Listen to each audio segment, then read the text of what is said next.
You ready for some rock and roll? Alright. Oh, sons of bitches singing the right. You again. I know you got men rage of 10. Fuck Keith Richards. Fuck all those dudes that survived the 60s, flying around on Learjets, living up their gunslinger reputation as they fuck supermodels in the most expensive hotel in Paris. It's like, you know what Lemmy's doing?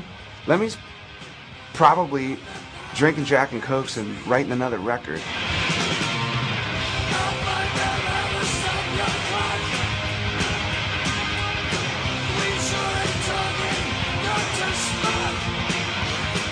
Lemmy was at the beginning of heavy metal.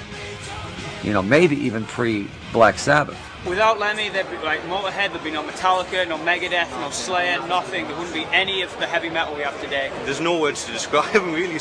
He's just the fucking legend that is Lemmy. He's like God, you know? Man's the modern Jesus. Yeah. To be honest, he's fucking Jesus Christ. Rock and roll, he's Lemmy. Lemmy, he's rock and roll.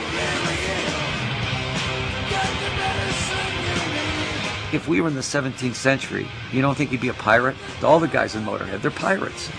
He's Captain Hook. I know a lot of rock and roll personalities, and the ones that I admire and the ones that I'm drawn towards are the ones that are fucking the real deal.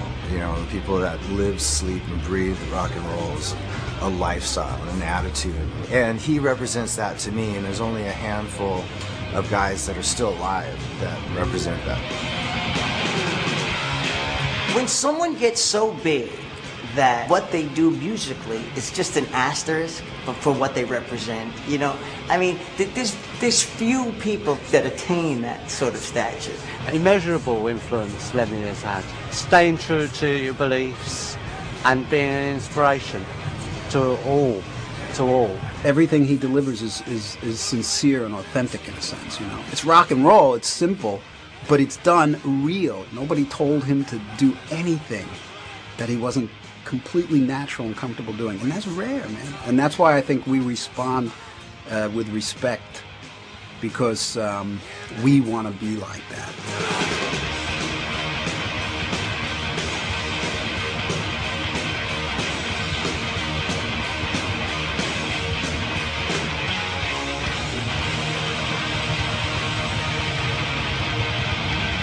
More than any other rock musician, he is the baddest motherfucker in the world.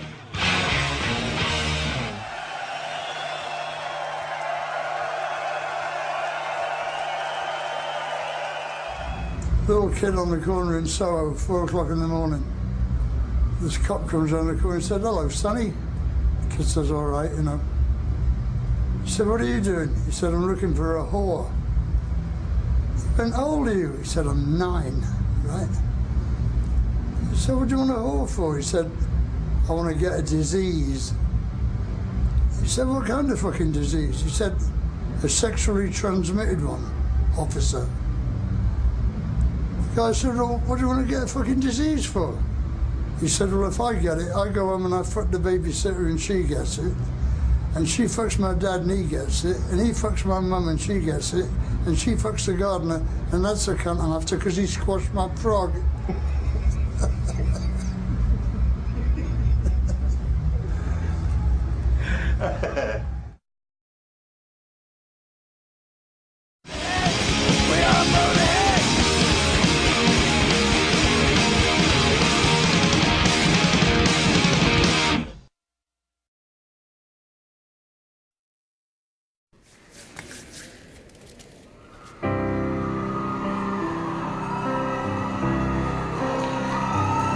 Von Zeit zu Zeit werf ich den Blick auf meinen bunten Weg zurück, auf das, was war.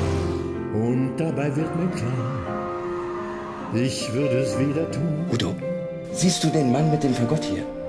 Ich hätte mir wirklich gewünscht, ihn noch mal spielen zu hören. Dieser Mann mit dem Fagott, Er ist der Grund, weswegen mein Großvater ausgewandert ist. Soeben hat Deutschland Russland den Krieg erklärt. Sie sind verhaftet. Das Leben hält noch wunderbare Dinge für Sie bereit. Sie sind ein Volksverräter. Als nächstes wird man Ihre Söhne befragen.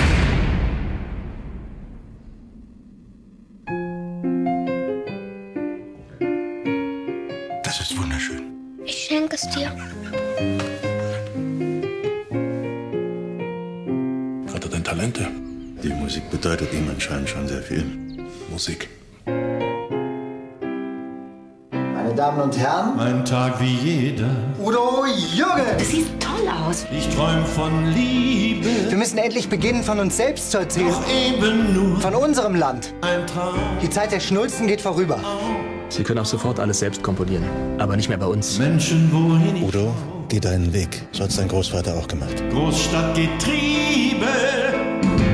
Mein Großvater hat einmal zu mir gesagt, diese Figur würde immer auf mich aufpassen. 2, 1.